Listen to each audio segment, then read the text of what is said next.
चुनरिया ले ले आई हा, चुनरिया ले ले आई हा, चुनरिया ले ले आई हा, अहिरवैया से सैया चुनरिया ले ले आई। फिर से ताली बजाइएगा जरूर, तभी मनोबल बढ़ेगा। कि कौवन मैया गोड़ बाड़ी, कौवन मैया करिया, कौवन मैया गोड़ बाड़ी, कौवन मैया करिया।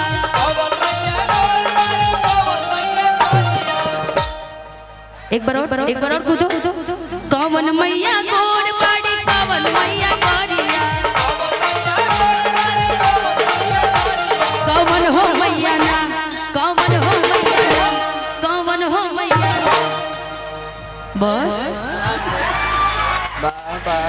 कौवन हो मैया ना, कौवन हो मैया, कि कौवन मैया गोड़ बाड़ी, कौवन मैया करिया। कौवन मैया गोड़ बाड़ी, कौवन मैया करिया, कौवन हो मैया ना, कौवन हो मैया। हाथ उठा के ताली। कौवन हो मैया ना, कौवन हो मैया ना, बाड़ी आनिया के पतरी, कौवन हो मैया ना, बाड़ी आनिया के पतरी, बाड़ी आनिया के पतरी, कौवन हो मैया ना। कौवन मैया गोड़ बाड़ी, कौवन मैया करिया, कौवन मैया गोड़ बाड़ी, कौवन मैया करिया, कौवन हो मैया ना, कौवन हो मैया। वाह क्या झटका दे रहा है। कौवन हो मैया ना, कौवन हो मैया ना, बाड़ी आनिया के पतरी, बाड़ी आनिया के ताला, आनिया के पतरी, कौवन हो मैया ना, बाड़ी आनिया के पतरी।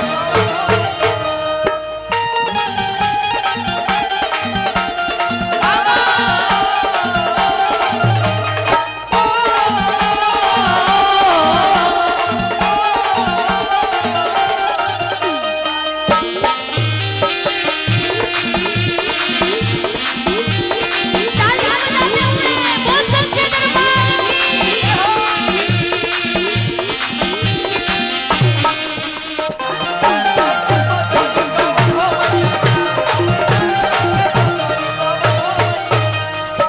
कौवन मैया गोड़ बाड़ी, कौवन मैया करिया, कौवन हो मैया ना। ठीक, सवाल हम इधर पूछेंगे माताएं बहन से, ठीक है। गोड़ी कौन सी मैया है, माताएं बहन बताएंगे। काली मैया कौन है, करिया है ना। तो ये सवाल है, आप लोग भी मंदिर में जब जाती होंगी नवरात्र में जरूर गाइएगा। दुर्गा मैया गोड़ बाड़ी, काली मैया करिया, दुर्गा मैया गोड़ बाड़ी, काली मैया करिया, शीतल हो मैया ना, शीतल हो मैया।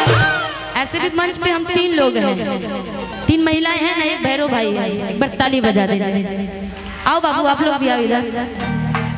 आज सबसे गोरी हमारी दुर्गा मैया, ठीक। उसके बाद काली मैया मैं अपने को ही मान लेती। ये शीतला मैया बहुत पतली दुबली भी है ना। ऐसे भी मैं काला काला पहन के आई भी हूँ, शनिवार था इसलिए। ठीक बाबू तुम भैरव भैया हो, तुम पूछो सवाल, थोड़ा हिलो डोलो एकदम और जोर से। कि दुर्गा मैया गोड़ बाड़ी, काली मैया करिया, दुर्गा मैया गोड़ बाड़ी, काली मैया करिया, शीतल हो मैया ना, शीतल हो मैया ना, बाड़ी आनिया के पतरी, बाड़ी आनिया के पतरी।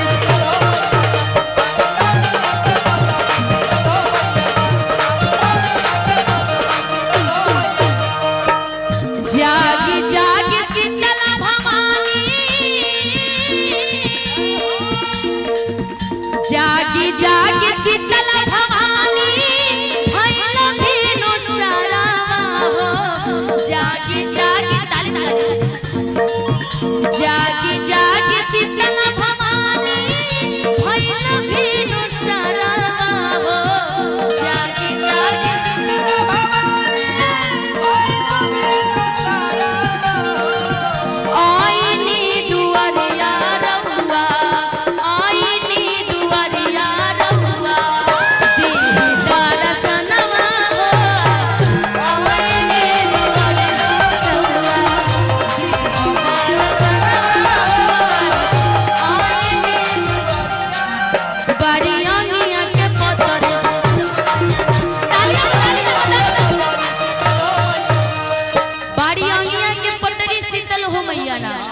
बाबू आप मंदिर जाती है पूजा करने कभी गई है?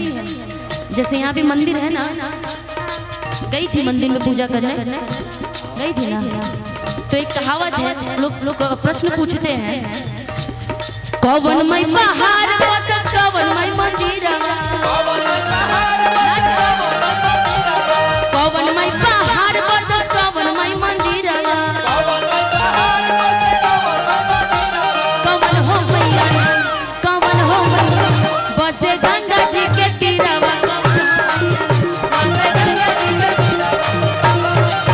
बसे गंगा जी के तीरवा, कौवन हो मैया दुर्गा माई पहाड़ बसे साली माई मंदिरवा, दुर्गा माई पहाड़ बसे साली माई मंदिरवा,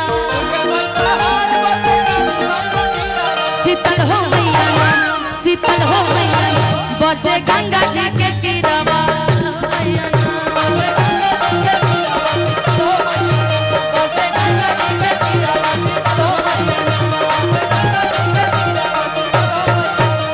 चुनरिया ले ले आई हा, चुनरिया ले ले आई हा, चुनरिया ले ले आई हा, हाथ में उठा लो भाई, ताली बजा लो। चुनरिया ले ले आई हा, चुनरिया ले ले आई हा, चुनरिया ले ले आई हा, अहिरैया से सैया चुनरिया ले ले आई,